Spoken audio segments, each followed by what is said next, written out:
ಮನೆ ಸೇರಿದ ಹುಡುಗಿ ಸೇಫ್ ಆದ್ಲು ಅನ್ನೋ ಹೊತ್ತಿಗೆ ಆಕೆ ಮೇಲೆ ಮತ್ತೆ ಮತ್ತೆ ನಡಿಬಾರದ ಪಾಪಿ ಕೃತ್ಯ ನಡೆದು ಹೋಗುತ್ತೆ. ಕರೆಕ್ಟಾಗಿ 46 ದಿನಗಳ ಕಾಲ ಆಕೆ ಅದೇ ಮನೆಯಲ್ಲಿ ಒಂದಲ್ಲ ಎರಡಲ್ಲ 16 ಬಾರಿ ಅತ್ಯಾಚಾರಕ್ಕೆ ಒಳಗಾಗ್ತಾಳೆ. ಇಷ್ಟೆಲ್ಲ ಆಗೋವಾಗ್ಲೇ ಅಕ್ಕಪಕ್ಕದ ಮನೆಯವರಿಗೆ ಸಂಶಯ ಬಂದು ಬಿಡೋದು. ಇನ್ನು ಇತ್ತ ಬೆಂಗಳೂರಲ್ಲಿ ಹುಡುಗಿಯ ತಾಯಿ ರಿಯಲ್ ಸ್ಟೋರಿಯನ್ನ ಬಿಚ್ಚಿಡೋದು. ಅವತ್ತು ಈ ನರಕದ ಮನೆ ಸೇರೋ ಹುಡುಗಿ ಸೇಫ್ ಅಲ್ಲ ಅನ್ನೋದಕ್ಕೆ ಕಾರಣ ಇದೇ ಮುಬಾರಕ್. ಹೌದು, ಮೊದಲು 3 ಆಟೋ ಚಾಲಕರಿಂದ ಸಾಮೂಹಿಕವಾಗಿ ಅತ್ಯಾಚಾರಕ್ಕೆ ಒಳಗಾಗಿ ಬೆಂದು ಹೋಗಿದ್ದಂಥ ಹುಡುಗಿ ಇದ್ದಕ್ಕಿದ್ದ ಹಾಗೆ ಈ ಮನೆಗೆ ಬಂದರೆ ಇಲ್ಲೂ ಅಂಥದ್ದೇ ಒಬ್ಬ ಕಾಮುಕ ಈಕೆ ಮೇಲೆ ಅತ್ಯಾಚಾರ ನಡೆಸಿಬಿಡ್ತಾನೆ.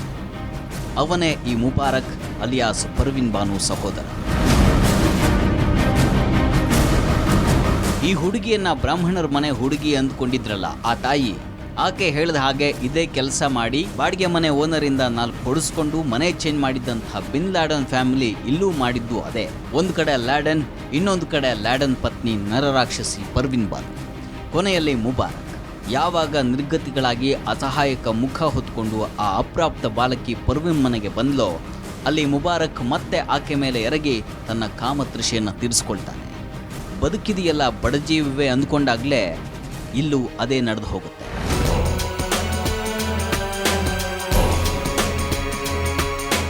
ಇಲ್ಲಿಗೆ ಹುಡುಗಿ ಕಥೆ ಇನ್ನೇನು ಉಳಿದಿಲ್ಲ ಅನ್ನೋ ಹಾಗಾಗೋಗ್ಬಿಡುತ್ತೆ. ಆದರೆ ಈ ಅತ್ಯಾಚಾರಗಳ ಕೂಪಕ್ಕೆ ಆ ನತದೃಷ್ಟ ಹುಡುಗಿ ಯಾಕೆ ಬಂದು ಬಿದ್ಲು ಅನ್ನೋದ್ರ ಹಿಂದೆ ಅಡಗಿರುವಂತಹ ಸ್ಟೋರಿ ಇನ್ನಷ್ಟು ಇಂಟ್ರೆಸ್ಟಿಂಗ್. ಅಸಲಿಗೆ ಈ ಹುಡುಗಿ ಹೇಳೋ ಪ್ರಕಾರ ಈ ಸ್ಟೋರಿಯಲ್ಲಿ ನಿಜವಾದ ವಿಲನ್ ಖುದ್ದು ಈಕೆಯ ತಾಯಿ ವಿಜಯ ಪುಷ್ಪ. ಇದೇನಿದು ಸ್ಟೋರಿನೇ ಉಲ್ಟಾ ಹೊಡಿತಾ ಇದೆ ಅನ್ಕೊಂಡ್ರಾ? ಹೌದು, ಇಡೀ ಸ್ಟೋರಿಯಲ್ಲಿ ಹುಡುಗಿ ಮೇಲೆ ಅತ್ಯಾಚಾರ ನಡೆಯುತ್ತೆ ಅನ್ನೋದಕ್ಕೆ ಖುದ್ದು ತಾಯಿಯೇ ಕಾರಣಲಾಗ್ತಾಳೆ. ಹಾಗಂತ ಈಕೆ ಮಗಳನ್ನ ಹೇಗೆ ಬೇಕೋ ಹಾಗೆ ಬಿಟ್ಟಿಲ್ಲ. ಈಕೆಯ ತಾಯಿಗೆ ಒಂದು ಅಕ್ರಮ ಸಂಬಂಧ ಇತ್ತು.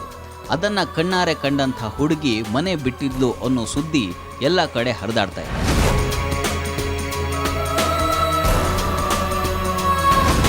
ಮೇಡಮ್, ಪೊಲೀಸರ ಮುಂದೆ ಮತ್ತು ಮಾಧ್ಯಮದವರ ಜೊತೆ ಒಂದು ಮಾಹಿತಿಯನ್ನು ನಿಮ್ಮ ಮಗಳು ಹೇಳಿದ್ದಾರೆ. ತಾಯಿಗೆ ಬೇರೆ ಯಾವುದೋ ಒಂದು ಸಂಬಂಧ ಇದೆ, ಆ ಕಾರಣಕ್ಕೋಸ್ಕರ ನಾನು ಮನೇಲಿ ಇರಲ್ಲ ಅನ್ನುವಂತಹ ಮಾಹಿತಿ ಹೇಳಿದ್ದಾರೆ. ಇಲ್ಲ ಸರ್, ಎಲ್ಲ ಸುಳ್ಳು. ಆಯಿತು, ಅದನ್ನು ಕನ್ಫರ್ಮ್ ಮಾಡಲಿಕ್ಕೆ ಹೇಳಿ ಸರ್. ಹಾಗೇನೇ ಇದ್ದರೆ ಕನ್ಫರ್ಮ್ ಮಾಡಲಿಕ್ಕೆ ಹೇಳಿ ಸರ್. ಇದಕ್ಕಿಂತ ಹೆಚ್ಚಾಗಿ ಏನು ಹೇಳೋಕ್ಕಾಗಲ್ಲ ಸರ್. ಯಾರೋ ಅಡ್ವೊಕೇಟು ಮಧುಸೂದನ್ ರೆಡ್ಡಿ ಆ ಥರದ ಪದಗಳು ಆ ಬಾಯಿಂದ. ಒಂದು ನಿಮಿಷ, ಅಡ್ವೊಕೇಟ್ ಅಂದರೆ ಇವಾಗ ಒಂದು ನಿಮಿಷ ಇರಿ. ಹ್ಯಾಸ್ ಎ ನಮ್ಮ ಫ್ಯಾಮಿಲಿ ಅಡ್ವೊಕೇಟ್ ಸರ್. ನಮ್ಮ ತಾಯಿ ಮನೆಯದು ಕೇಸು, ಅವ್ರದ್ದು ಪ್ರಾಪರ್ಟಿ ಇದೆ. ಸೊ ನಾನು ಕೂಡ ಕೇಸ್ ಹಾಕಿದ್ದೀನಿ, ಕೇಸ್ ನಡೀತಾ ಇದೆ. ಹೀಗೆ ನಮ್ಮ ಸಿಸ್ಟರು ದೊಡ್ಡವರಿದ್ದಾರೆ, ಅವ್ರದ್ದು ಸ್ವಲ್ಪ ಪ್ರಾಬ್ಲಮ್ ಇದೆ. ಅವರು ಆ ಕೇಸ್ ಕೂಡ ಅವರೇ ಲೀಡ್ ಮಾಡ್ತಾ ಇದ್ದಾರೆ. ಅವರೇ ಮಧುಸೂದನ್ ರೆಡ್ಡಿ ಅವರೇ. ಹಾಗಂತ ಅಂದ್ಬಿಟ್ಟು ಸೊ ಅವರೇನೇ ಈ ಮನೆಗೆ ಬಂದು ಹೋಗೋದಕ್ಕೆ ಈ ರೀತಿ ಯಾಕೆ? ಹಾಗಿದ್ರೆ ಬೇರೆಯವ್ರು ಯಾರೂ ಬರೋದೇ ಇಲ್ವಾ ಮನೆಗೆ? ಹೋಗಲಿ, ಅವ್ರು ಬಂದರೆ ದಿನ ಎಲ್ಲ ಮನೆಯಲ್ಲೇ ಇರ್ತಾರೆ ಸರ್. ಅದು ಕೂಡ ಯೋಚನೆ ಮಾಡಬೇಕಲ್ವಾ? ಸದ್ಯಕ್ಕೆ ಕಥೆ ಆರಂಭವಾಗೋದೇ ಇಲ್ಲಿ. ನಮ್ಮ ಮನೆಗೆ ಯಾರೋ ಬಂದು ಹೋಗ್ತಾರೆ, ಅವರ ಜೊತೆ ನಮ್ಮ ತಾಯಿಗೆ ಅಕ್ರಮ ಸಂಬಂಧ ಇದೆ ಅಂದ್ಕೊಂಡಿದ್ದಂಥ ಹುಡುಗಿ ಮುಂದೆ ತಗೊಳ್ಳೋದೇ ಶಿವಮೊಗ್ಗದ ಟ್ರೈನ್ ಹತ್ತುವಂತ ನಿರ್ಧಾರ. ಅಲ್ಲಿಂದ ಗ್ಯಾಂಗ್ ರೇಪ್, ಮತ್ತೊಂದು ಮನೆಯಲ್ಲಿ ಮುಬಾರಕ್ನಿಂದ ಮತ್ತೊಂದು ನಂಬಿಕೆಯ ಅತ್ಯಾಚಾರ ಎಲ್ಲವೂ ನಡೆದು ಹೋಗುತ್ತೆ. ಏನೇನಾಯಿತು ಅನ್ನೋದು ಎಲ್ಲರಿಗೂ ಗೊತ್ತಿದೆ. ಆದರೆ ಇದಕ್ಕೆ ಮೂಲ ಕಾರಣವಾಗುವುದು ಹೆತ್ತ ತಾಯಿ.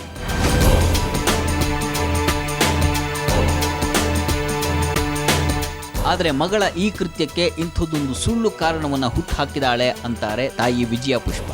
ಅಷ್ಟಕ್ಕೂ ವಿಜಯ ಪುಷ್ಪ ಮಗಳ ಮೇಲೆ ಹೇಳೋದೇ ಬೇರೆ. ಆಕೆ ಮೇಲೆ ಅತ್ಯಾಚಾರವಾಗಿದ್ದಕ್ಕೆ ಹೆತ್ತಮ್ಮನಿಗೆ ಕಣ್ಣೀರಿದೆ.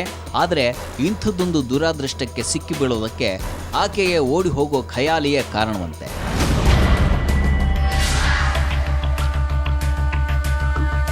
ಮೇಡಮ್, ನಾವೊಂದು ಮಾಹಿತಿ ಕೂಡ ಕೇಳಿದ್ದೀವಿ.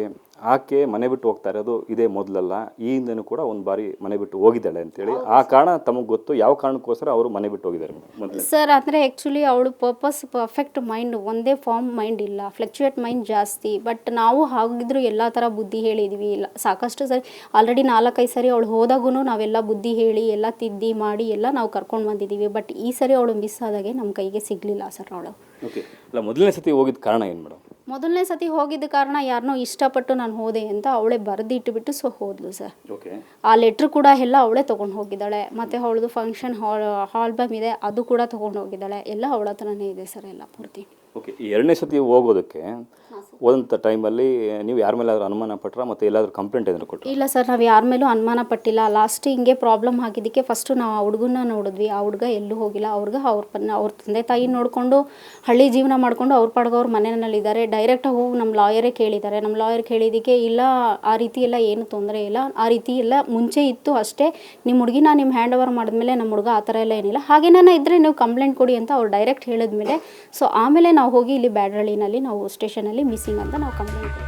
ಆಕೆಗೆ ಮನೆ ಬಿಟ್ಟು ಓಡಿ ಹೋಗುವಂಥ ಖಯಾಲಿ ಇದೆ. ಈ ಹಿಂದೆ ಹುಡುಗನೊಬ್ಬನನ್ನು ಇಷ್ಟಪಟ್ಟು ಓಡಿ ಹೋಗಿದ್ಲು. ಆಗಲೂ ಇಂಥದ್ದೇ ಕಥೆಯನ್ನು ಹೇಳಿದ್ಲು.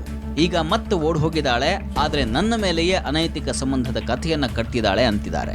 ಮಗಳು ಮನೆ ಬಿಡೋದಕ್ಕೆ ತಾಯಿಯೇ ಕಾರಣ ಅಂದ್ಕೊಂಡಿದ್ದವರಿಗೆ ಮತ್ತೊಮ್ಮೆ ಸ್ಟೋರಿಯಲ್ಲಿ ತಿರುವು ಸಿಕ್ಕಿದೆ.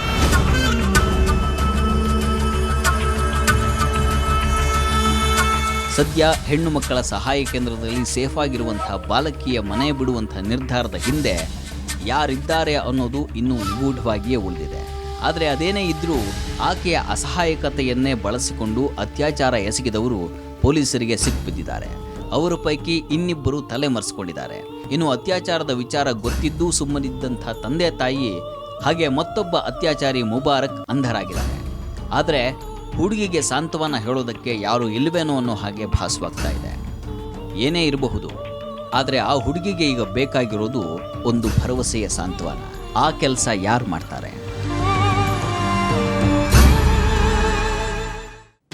ನೋಡಿದ್ರಲ್ಲ, ಕಥೆಯಲ್ಲಿ ನಿಜ ಏನು ಸುಳ್ಳೇನು, ಇದಕ್ಕೆಲ್ಲ ನಿಜವಾದ ಕಾರಣ ಏನು ಅನ್ನೋದು ಇನ್ನೂ ಕೂಡ ನಿಗೂಢ. ಆದರೆ ಆಕೆ ಮೇಲೆ ಅತ್ಯಾಚಾರ ನಡೆದಿರೋದಂತೂ ಸತ್ಯ. ಇದು ಕೇವಲ ಮತ್ತೊಬ್ಬರ ಕಥೆ. ಆದರೆ ನಿಮ್ಮ ಮನೆಯ ಹೆಣ್ಣು ಮಗಳ ಬಗ್ಗೆ ನೀವು ಯಾವತ್ತಾದರೂ ಯೋಚಿಸಿದ್ದೀರಾ ಅಂತ ಹೇಳ್ತಾ ಇವತ್ತಿನ ಎಪಿಸೋಡ್ ಮುಗಿಸ್ತಾ ಇದ್ದೇವೆ. ನೇರ, ದಿಟ್ಟ, ನಿರಂತರ ಸುದ್ದಿಗಾಗಿ ನೋಡ್ತಾ ಇರಿ ಸುವರ್ಣ ನ್ಯೂಸ್.